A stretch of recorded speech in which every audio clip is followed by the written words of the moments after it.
Hello, listeners. Been wondering how you can help the show? Probably not. But here are 5 things you can do. 1. Subscribe.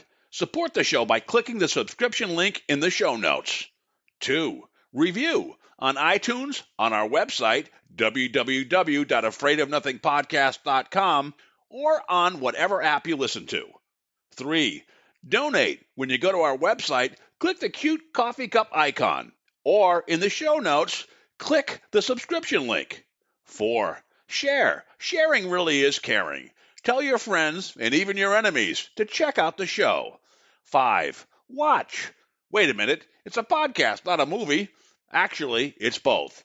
Check the show notes to find out where to watch the documentary. You can also rent it on Prime Video. That's it. Oh, one last thing. Enjoy this episode. This episode starts with a selfie. It's the holidays, so treat yourself to watching the Afraid of Nothing documentary on Amazon Prime. Be good and leave a kind review. If you're naughty and leave a bad review, you'll get to relive 2020 over and over and over and over and over and over and over and over.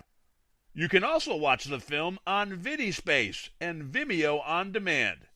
Check the show notes. Now, on to part 2 of our interview with author, sensitive, and ghost magnet Joni Mayhan. Joni's books are available on Amazon and Audible. Camera click sound effects, courtesy of freesfx.co.uk. In a world where nothing is known, nothing is certain, reality is not real. Wake up! Be afraid of nothing. I'm Bob Heskey. Robert. The host with the ghost. This is my podcast, based on my paranormal documentary, Afraid of Nothing. Each episode, we talk to people who see life and the afterlife through a different lens. Join me. Who is this large man? And what's he doing in our bedroom? As we lift the veil and open our minds to see beyond our eyes lie. This is Afraid of Nothing.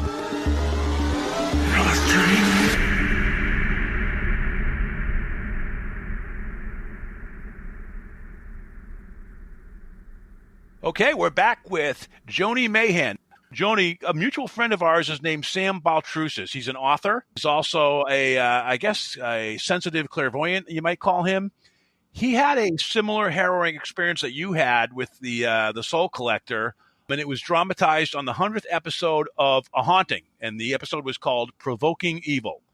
And the synopsis for that episode is, a Massachusetts historian's seance performance leaves him possessed and desperate for safety. His friend, who turns out to be you, calls on a shaman to break the frightening psychic connection between him and the spirit of a cold-blooded murderer. Now, that episode made it seem like you lived next door, but actually you noticed some stuff on Facebook and you reached out to Sam and then you connected him with a shaman. So you want to tell us a little bit about how you saw Sam acting weird, what kind of clued you in that he might be going through something that you went, and how you helped him? Yeah, absolutely. Sam has been a good friend of mine for years. We used to do Paracons together. We would share a table because we felt like paranormal authors should be helping each other instead of trying to be competitive with one another. And he's been in my books. I've been in his books. I've written the foreword for several of his books. He was on Facebook and he was asking people if they could get a hold of a human skeleton for him.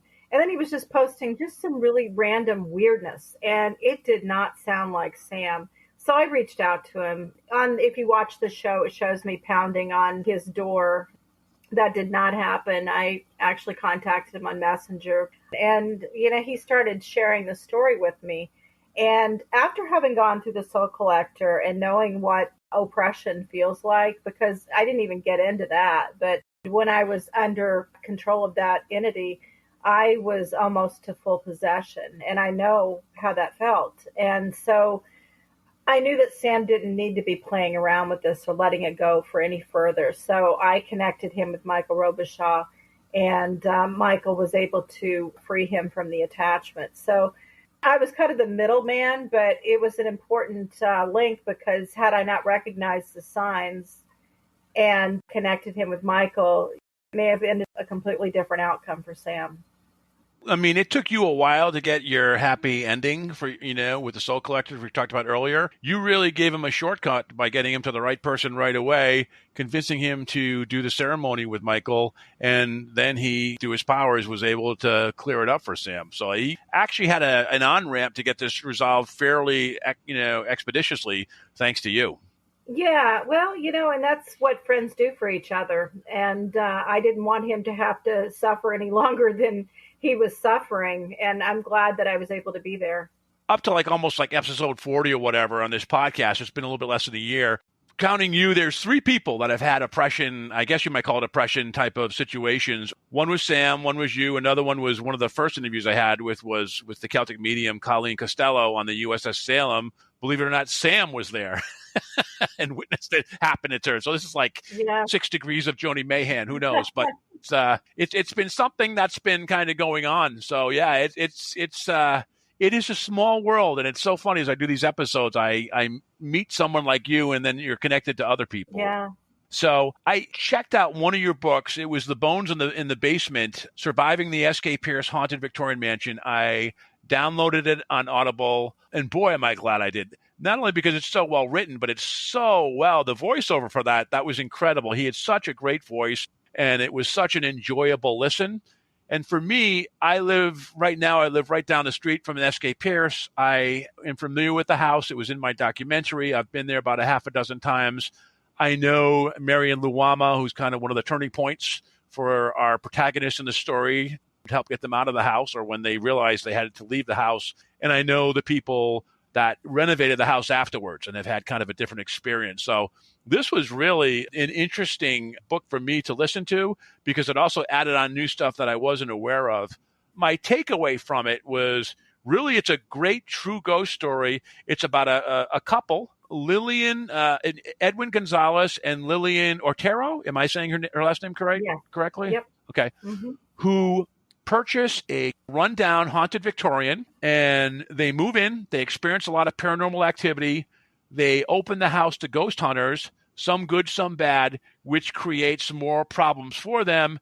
And eventually it becomes so overwhelming, they need to leave. And the story of how that evolved is fascinating. And it's almost like a who's who of paranormal ghost hunting teams that came in and looked at the house. But it was really a compelling read. One of the things that was great was there were roughly 8 main ghosts, but there were a bunch of portals in that house, more than a couple, that other entities came and went. And in reading the book, one of the things I could totally agree with was you're talking about was the keepers of the house, S.K. Pierce, and I think Ellen, one of his wives, they were getting a little mad that all these ghost hunting teams were coming in and bringing these bad ghosts with them. And I could almost see that from the ghost perspective. Did I say that correctly? Is that kind of a good setup for that book that you wrote? Yeah, absolutely. They were getting angry with Edwin and Lillian were bringing in so many ghost hunters. And I was there during a lot of this, and I saw what was going on. And, I even had words with them. I'm like, you need to watch what these people are doing, because there were people sneaking in Ouija boards and doing seances and provoking, and they really didn't care what they were leaving behind. All they wanted was a good EVP or a good experience or something they could catch on camera. And they were leaving the ghosts there just completely irate. And the ghost would take it out on Edwin and Lillian as soon as the ghost hunters left. It was just ongoing. They were getting money. They needed money just to survive. So they were allowing all these investigations to continue. And it was just getting worse and worse as time went on. So to the point where the ghost finally, I really feel like the ghost finally pushed them out of the house. So enough. If we terrify them enough, they're going to leave. And they did. Yeah, it was almost like a ghost oppression story, right? Where they are overtaken and not even realizing it. In the end, there's that big climactic story where She's in bed for 3 days and he's in his office and doesn't even notice. Normally he's just very doting and loving, the very loving couple. It's almost like the spirits were leaving them away from each other. And then Mary and Luama shows up, knocks on the door and dropping off some pellets for their pellet stoves, because it's ice cold in the house during the winter and there's only a couple rooms that are heated. And then shortly after that, there was a realization that they needed to leave. Talk about some of the ghost hunters that went there and some of the ghosts that they experienced at that house, some of the key players. I know I was involved heavily from the very beginning. I become friends with them after we investigated there, and we ended up going back over and over again because the house had a way of pulling people in. One of the experiences, I had a friend named Derek, and he and his friend went in and where they were friends with them as well and hanging out at the house. And one night they went over, and I can't think of the friend's name, but he came over. He had an attachment attached to him. He was acting very strange, and Lillian went to touch him, and whatever was attached to him, Bob is his name. I should know that. I'm talking to a Bob. But whatever was attached to Bob jumped to Lillian. And it was something very negative. It was a woman, and she ended up there for a good while until they were able to get rid of her. But, it was just another experience of people bringing in things. There's so many stories of different investigators. There was one group that came in, and they brought in a psychic medium, and they were up on the third floor, and all of a sudden she got overtaken by something. She became enraged. She tried to push one of her teammates out the window on the third floor. She gave him a good strong push, and if somebody hadn't been standing next to the window, he might have gone through it. So there were just so many different stories about people and their experiences there. Yeah, there was one story about Randy Gregory, the football player used to be linebacker, I think, for the Dallas Cowboys, that had this big metal cross chain. I think he brought kids there for some kind of, I don't know, goodwill or whatever type of thing for youth. And I think he was by the portal down by I don't know if you knew this story. He's down by the portal by the bottom of the staircase, standing there, and the big heavy gold chain on his cross rises up off his chest and is almost parallel with his chin, which is like a crazy thing. Let's look at the different parts of the house. The basement, is that probably the most haunted part that you were familiar with when you wrote the book? Yeah, everybody avoided the basement unless they were diehard paranormal investigators. It was funny because I had friends meeting me there, and we were going to actually spend the night in the house. And I got there first, and they were coming in from New York, and they were still an hour away. They got stuck in traffic. All of a sudden, there was a tornado warning. There was a tornado spotted in the area. And I called Marion, and I'm like, hey, or she called me to tell me about the tornado warning. She said, maybe you need to go in the basement. And I'm like, nope, I'll take my chances with the tornado. And we all felt that way. You just did not, you would go down there with a group to investigate, but you didn't go down there by yourself. Like, you felt very, you felt hunted when you went down there. Something would separate from the wall and it would follow you. I've seen dark shadows down there. I've seen things completely come out and block out all the light. We'd be in the room we called the tunnel room, which I guess they later disproved that it wasn't really the tunnel room. But as we're doing an investigation, all of a sudden something black started coming towards me, and I could hear it by clairaudience. And it blocked out all the lights until I was just completely surrounded by pitch blackness. And that was absolutely terrifying because it had honed in on me out of everybody in the group. And other people were seeing it too. They're like, where'd she go? They couldn't see me through it. So, wow. Yeah, very scary. The house had that ability. On different floors, there were different things that happened. Was it on the third floor where it was a servant that had lost a child? I remember when the shaman went in, he was in total, he literally, this big, burly, strong man, he literally was in tears. As soon as he walked in there, he was overcome with grief and sobbing. I remember him saying, sadness, not like over there. He pointed to the billiard room where there's some violence. Yeah. Do you recall the ghost of the spirit in that room? When I'm talking about the woman who was just bent over in sorrow because I think she lost a child or a child was taken away from her? That's not a story that's in my book. We had not encountered that during our time investigating there, but there were so many different ghosts coming in and out that she may not have been presenting herself to us. Maybe she was being held back. But no, it doesn't surprise me. There are just so many things happen in that house. And I always say that, back in that day, wealth would cover up a lot of misdeeds. Who knows what happened in that house? Like there was a story about a little boy that drowned in the cistern in the basement, but I was not able to document that. I spent a lot of time researching and we couldn't find any evidence of anybody dying in that nature. So perhaps a servant's child died, drowned, and they covered it up. I don't know. There's a lot of things that happened there that aren't written down in history. What about the billiards room? Was there anything that you picked up that happened there? Well, yeah, it was kind of, I think after I wrote the book is when they had a psychic medium come in and was honing in on that closet. And they said that some of the rich people would bring women into the closet and wasn't necessarily a mutual agreement. That wasn't anything that we were picking up when we were there. Yeah, we were definitely picking up on a negative, sarcastic male up on the third floor. People can listen to my EVPs. They're on SoundCloud. It's just under Joni Mayhan. But I have a lot of them from the Victorian, and we would get the same mail that would come through, and he was just very negative, very sarcastic, and we never really identified. We thought we knew who he was, but we weren't completely certain. So, a lot of stuff going on there, a lot of layers. Yeah, it's almost like we opened up this interview talking about the Soul Collector, which is kind of a cautionary tale about going someplace and what you bring back with you. This is kind of a cautionary tale about buying a haunted house. There's almost, it's like, be careful what you wish for and be careful what you bring into it. Because I found myself almost I really like the main characters a lot, obviously, but I found myself also almost kind of sympathetic, could almost see from the ghost perspective, the main ghosts that were there, about all these ghost hunters coming in and being disrespectful and bringing other entities with them and then having to deal with that. It's like having to deal with bad people in a bar and having to toss them out. It was one of the first times I listened to or read a paranormal book where I kind of almost got the ghost perspective too, which I thought was really interesting. Yeah, we did quite a few fundraisers there where we were raising money for, Relay for Life or for the food pantry and different things. There were a couple times I was always stationed in the basement because I was pretty much the only one that would do it.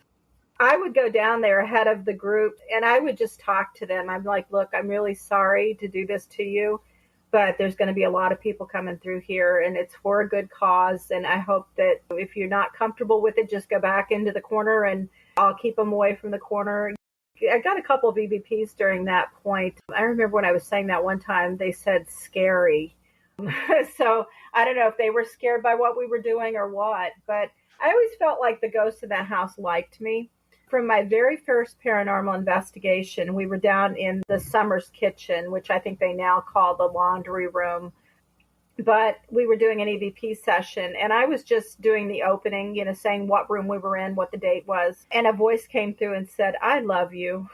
And I thought, wow, and it was a young woman, like a girl. Wow. And I thought, wow, that's really nice to get off on that foot. So I never really had anything negative happen there to me, but I was pulled in for a reason. I think they wanted me there because they wanted their story told. And there were so many versions of the haunting there floating around that were inaccurate. Stories like Edward Pierce lost the house to Jay Stemmerman in a card game, and that was not true. And talking about a prostitute murdered in the Red Room. Well, we don't know that happened because we weren't able to document it, but I felt like they wanted somebody to tell their story. And I feel like I did. I told it to the best of my ability. I mean, we don't really know exactly what's going on there, what's happened there. A lot of people think they know, but until we die, we're not going to really be able to do more than scratch the surface of what's going on in locations like that.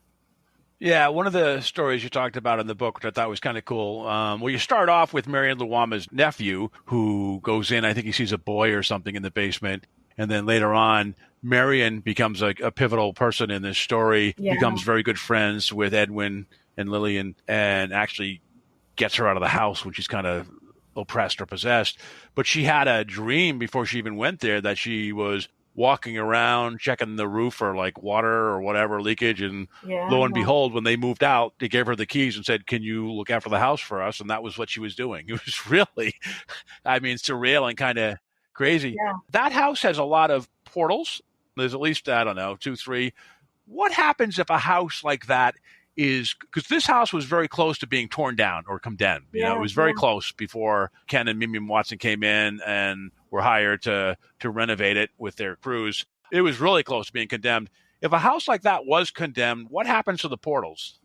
Oh, I think they're still there. I don't think they're necessarily connected to the house. They're more connected to the land. Because typically when you see a portal, it goes straight through the house. It starts in the basement, it goes up through the staircase and up through the second floor and all the way through. I think they would have stayed there. I actually had my shaman friend, I asked him back years and years ago if the house could be cleansed. And he said, not without extreme difficulty. He said, honestly, he didn't think that it could be. It was just so deeply embedded and so high level ghosts there, ghosts that have been around so long that they've learned all the tricks and trades and how to, manipulate their environment and make loud noises and appear in front of people. It's not typical haunting stuff that you see every day. And they're at the top of their game. Hey, everybody. This is your paranormal podcast pal, Bob Heskey. Every night I like to listen to videos on YouTube.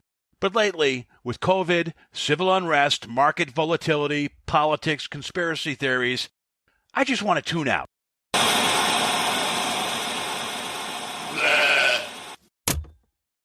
That's why I like Audible. What's Audible, you say? Audible is the leading provider of spoken word entertainment and audio books, including some great horror and paranormal titles like A Head Full of Ghosts by Paul Tremblay, If It Bleeds by Stephen King, and The Boatman's Daughter by Andy Davidson. This place is cursed.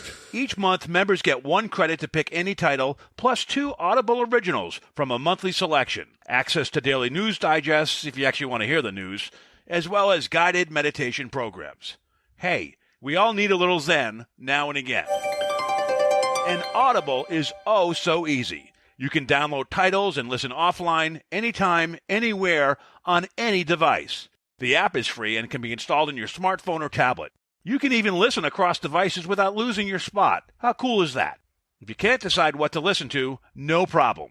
You can keep your credits for up to a year and binge on your favorite series later on. So, here's the rub. The Afraid of Nothing podcast is stoked to partner with the audio bookworms at Audible to offer you a free 30-day trial membership. Just follow the link in the show notes, audibletrial.com/AON podcast. Puedes repetir eso, por favor. That's audibletrial.com/AON, all caps, podcast, lowercase. Full disclosure, I get a commission for everyone who signs up using that URL. But you get to try it for 30 days without a commitment. Using our custom URL doesn't cost you a penny and helps out the show if you do sign up. Nothing scary about that. So escape reality and pick up a book, an audio book, and listen to what's out there. Go to audibletrial.com/AON podcast after listening to the show. It's almost like a seductive house. It almost reels you in and makes you come back over and over again, even though you may not know it's good for you. I mean, I think you mentioned as well, correct me if I'm wrong, that you even felt you had to get away from the house by the time you were done with the book, correct? Oh, absolutely. Absolutely. I was aware of the house. It had already been on Ghost Hunters when I first saw it, and it was sitting empty and it had a for sale sign in the yard. And that was in between Mark Vo selling the house and Edwin and Lillian purchasing it. And I even fantasized about buying it, but I already owned a house nearby and I knew I couldn't afford it anyways. And it kind of frankly looked like a money pit to me. But I would make it a point to drive by there and I'd look up at the windows and I was just so pulled in. And when they started opening it up to investigators, our group was the first group that came in. And I just kind of wormed my way in. I made friends with them like I wouldn't go away. And they had a lot of people do that. Like you become addicted to that house. You need to keep going. And for a period of time, I had a key to the front door for several years. So I could go anytime I wanted to. I would help Marion on her caretaker duties. And Finally, when my friend Sandy was really concerned about me, she said, because we were going there constantly, several times a week, and just hanging out and just needed to be there. And she said, this house has a hold on you and it's not healthy. If you don't disconnect yourself from it, you may end up here. So at that point, I realized that I needed to cut my cords with the building, and I did. And when I come back to Massachusetts to visit, sometimes I do get a tour of the mansion. I go in and it's beautiful. I love the renovations. It makes me really happy to see this grand dame return to her former glory. But I don't feel any connection anymore. I feel like it's just visiting an old friend. I was fortunate to go in there with the crew when it was under renovation. Then a couple of years later, see it kind of done with Ken and Marion and Mimi. Yeah, I mean, it's kind of, Ken and Mimi, I think, have a different relationship. I almost see a positive relationship with them with the house. There is no fear with them. I know that they've spent the past 4 years there, I think, roughly, working on it and bringing it back to life. And maybe the ghosts are happy with it. I have a feeling that the ghosts, and I think they do too, that the ghosts are happy with them and content with them, and they're not bringing in all these ghost hunters and stuff that maybe the prior owners have done, and it is kind of back to its almost old glory. And Ken recently just wrote a book, not the ghost side, but the historical renovation aspect of it, which is a great job. So I think he's done good credence to it. Another house like that is a Conjuring house. A lot of people go to that house a lot and go back and back and back. That's another one that kind of draws people in. All right, let's tell people, we've been talking about your books. Where can they get your books? Let's start with the first one, The Soul Collector. Is that on Amazon? Is it on Audible? Which books are on Amazon and which books are on Audible that they can get? All of my books are on Amazon, and I also can send out author-signed paperbacks to anybody who contacts me. My website's jonimayhan.com, and there's a link to my email there. But I do have several books on Audible. Bones in the Basement, of course, we've talked about. I did a fiction book, which is really scary. It's one of the scariest books. It's got really good ratings, too. Everybody loves it. It's also on Audible. It's called Crazy Dead People. And then Hanover Haunting is one of my newer books. And it's a haunted house story, too. And it's equally as terrifying as Bones in the Basement. And that is also on Audible. So a lot of my books are told from my perspective. So I really hesitate hiring a voiceover person. I would like to be able to do those myself. So I'm pursuing or looking into that aspect of being able to record my own books. Is it, just out of curiosity, is it hard to put a book on Audible? You can write a book. I know it's hard to write a book, but once you make it, it's easier today to get up and get it published. On Audible, is it tricky to get voiceover talent, and how much longer does it take in that process? Well, if you have somebody do it, it's pretty easy. You audition people, and that's how I came across Samuel Hoke, who did Bones in the Basement. You just hire them, and they do the work, and then they share your royalties with you. Yeah. But as far as producing your own, it's very involved, and it requires special equipment, and I don't have any of that, so that may not happen for a little while, but we'll see. Okay. You now live in New Harmony, Indiana, which is actually kind of good you're there, because you had mentioned earlier in this interview that you attracted a lot of negative entities. That's not the case in New Harmony. You want to tell us about this town that you moved to called New Harmony, and what surprised you about it, that it had this ghost background? Well, I was very much drawn to this town. I was leaving Massachusetts and coming back to Indiana because I wanted to spend time with my parents while I still had parents, and my kids had grown up, left the nest. So I came back, and I was just adamant that I was moving to New Harmony. And I had never lived here before, but it was almost like the Victorian pulls people in. This town pulled me in. And it took a little while to understand why. This town is very historic, site of two former utopian societies going back to 1814. A lot of original buildings. It's kind of an artist community. There's a lot of art galleries and interesting restaurants. And it's a small town, population 800. It's a golf cart community, so you see people riding around in golf carts all the time. And it's just an enchanting town. There's beautiful gardens, and there are two labyrinths here, hedge labyrinth and a granite labyrinth, and really pulls in a certain person. And it's a very spiritual area. If you ask anybody who is here, they will tell you that New Harmony is a thin place, that the veil between heaven and earth is thinner here. as I moved here, I started discovering how haunted it was. Every building I went into had a ghost or two or three. So I started asking around and started gathering all these stories and actually started having a lot of my own experiences. So that led me to write my book, Haunted New Harmony. It was so much fun to write. I focus a lot on the history. I really take a deep dive and I try to figure out who's haunting the buildings and pulling information about them and their lives and what may have led them to stick around. After I wrote the book, I was just still having so much fun with it that I decided to set up a ghost walk business and investigation. So I take groups of people around the town and show them the locations that are in my book and a few new ones that I've had experiences in since I wrote that book. We have such a great time. This was my best year ever. This is my third year doing it. And with COVID, people are very hesitant about doing anything. This was relatively safe because we were outdoors the entire time. I'm just having a lot of fun. I love the town, and most of the ghosts here are just people that love the town and didn't want to leave. Yeah, so nothing really all that negative, but it's fun. It's a great town. What are the houses like there? It's a small town you mentioned. I wonder, are there any big mansions or are they just smaller cottage type places? It's a mixture of all of the above. New Harmony puts money back into their old buildings. So when the first Utopian Society was here, they built 180 buildings. And of those, there are still like 25 still standing. So instead of tearing it down and putting a 7-Eleven there, they'll get grants together or they'll pull money together from people that live here or donations. And they'll put millions into these buildings so that they still look the same as they did back in the day.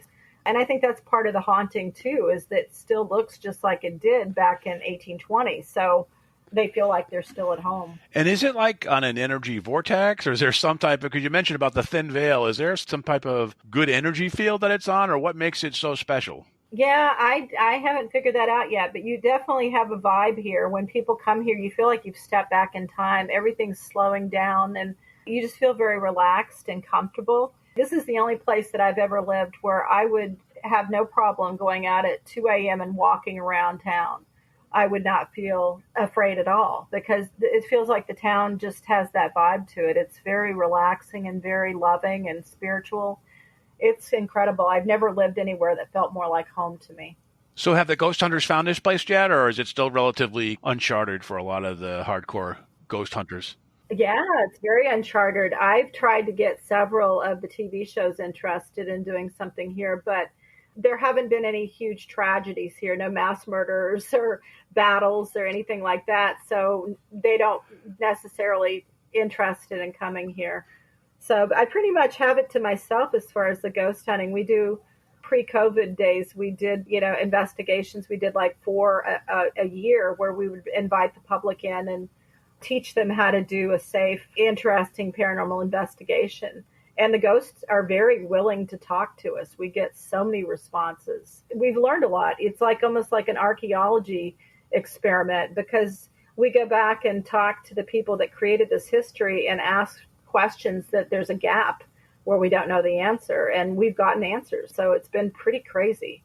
So you mentioned this past week you had a couple attachments. This is outside of New Harmony, I would guess, right? So still the negative entities still find you there? Is that still kind of happening, but not as much? As it's been explained to me that I beam into the astral plane, so they're able to find me from wherever. And I was asking my shaman friend, I said, why am I getting so many attachments all of a sudden? He said, the world's a crazy place right now. There's a lot of negativity floating around between the election and the pandemic that it feeds them. It feeds the negative ones. So they're becoming bolder and more prevalent, even though I keep my vibe pretty positive. They're still finding me. So, yeah, I've had 2 this week. One of them, she wanted to kill me. I knew it. Oh, God. Yeah, that was Thanksgiving. Yeah, I contacted Michael as soon as I felt her. I'm like, yeah, I got something bad here. And, he did his thing. And afterwards, he said, yeah, she was really nasty. So, it's nice to have that option now. Yeah, you need a Michael Robichaud backup, though. Do you have a plan B for him? I don't. Perchance I know. you're going to need a plan B. I know. Yeah. Know. Maybe Brad the Little Frog Hudson. Check him out from my film. Let's close with a couple things. Indiana, your favorite haunts in Indiana. Well, a New Harmony, of course. New Harmony, of Yeah, course, yep. well, the Fauntleroy House is probably one of my favorite places that I've investigated. It's here locally in town. It's an old house, and it has layers of hauntings in it. As far as locally, I'm about 2 hours away from Waverly Hills Sanatorium, and I've been there 4 times now and have really enjoyed going there. It's just an intense location. I haven't done a whole lot of investigating locally just because I've been so focused on New Harmony. And in Massachusetts, what were your favorite ones? Were they the SK Pierce, or what were they? A couple other places that you may have been to that people may or may not have heard of? Oh, yeah. We had so many places that we did. The SK Pierce, definitely top of the list. The Winchendon Historical Society. Yep. The Whitney Murdoch Mansion. That's incredible. Yeah, I've been there. Yeah, we've great. investigated there quite a few times. Upstate New York, Rolling Hills Asylum. We've been there quite a few times. Near Albany in Napnock, the Shanley Hotel. That's a great one. Yep. Yeah. I actually went to the Shanley Hotel just to stay overnight. I just did some B-roll footage there, but I was interviewing a person. I don't know if you remember from the documentary, a guy named Bob Berman, who's like the astronomer who gave kind of the scientific quantum thing. He lived up there, and so I stayed at the Shanley Hotel. What was your take on that hotel? Anything in particular stick with you? Yeah, actually, there's a story in my new book, When Ghosts Are Near, about Sandy McLeod's experience. So she and I went and we investigated, and we got some pretty good EVPs and sensations and whatnot, but we spent the night. And she asked for the most haunted room, and I asked for the least haunted room. So mine was called the quiet room, and it actually connected to Sandy's room with the door. During the middle of the night, she had sleep paralysis where she was, and has never had that before, pinned to the bed while 2 people were talking over the top of her, trying to decide what to do with her. Like, should we kill her or should we possess her?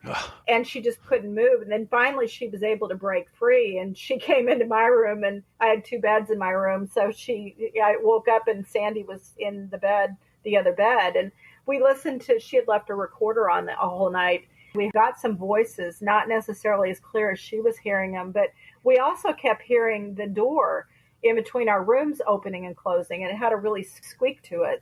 Yeah, and that was just one of the times that we stayed there. We stayed there, I think we investigated 3 times, and just every time was pretty incredible. Yeah, when I went there, we knocked on the door and no one answered for about 20 minutes. It's like no one was there that night. And finally, I think the sun came down and let us in, and it was just us, me and my crew. I don't know if there was anyone else there. And it was just we investigated a little bit at night. We were on the 2nd floor, and I did some EVPs and stuff. But yeah, that's one of those places that's old. You can almost feel the floors uneven below you, bowing below your feet as you're walking along. And it's a little unsteady, but so surreal and creepy. It's a great place. Thank you so much for your time tonight. I know we've already mentioned it, but we're going to circle back to it.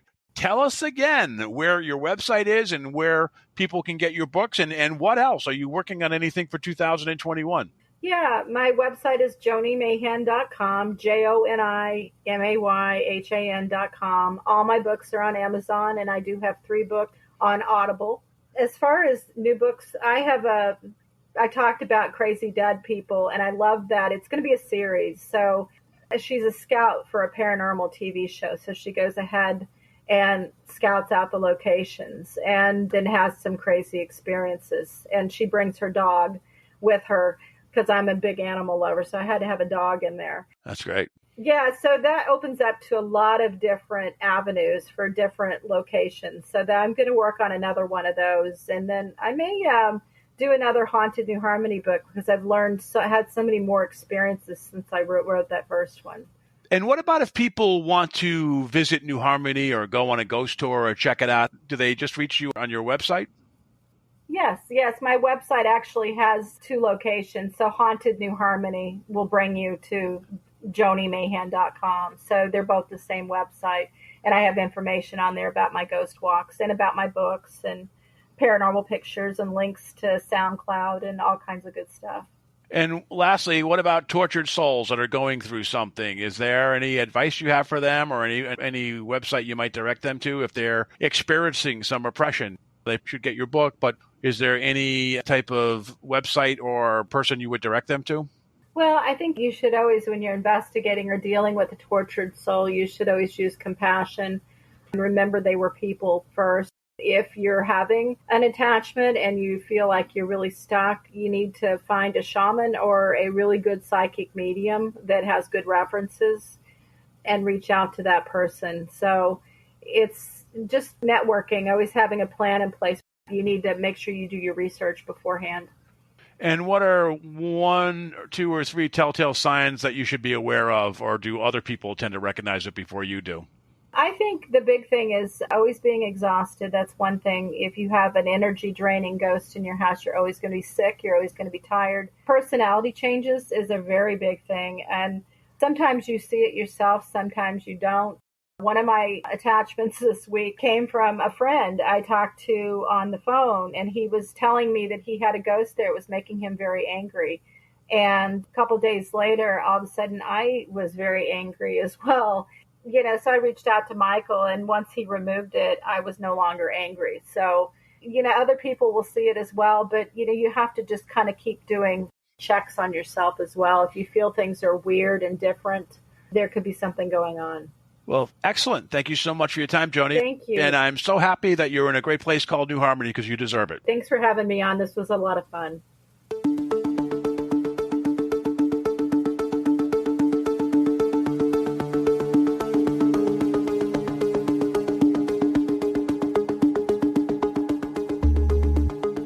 You've been listening to the Afraid of Nothing podcast. Please subscribe and like us on Facebook. Until next time, stay scared.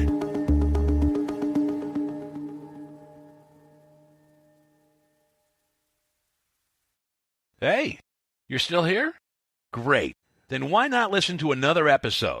Visit AfraidOfNothingPodcast.com to peruse all the shows. That's AfraidOfNothingPodcast.com. And while you're there, click the coffee cup icon to buy me a coffee and leave a review. I'll give you a shout-out in an upcoming episode. And the world will know how swell you are.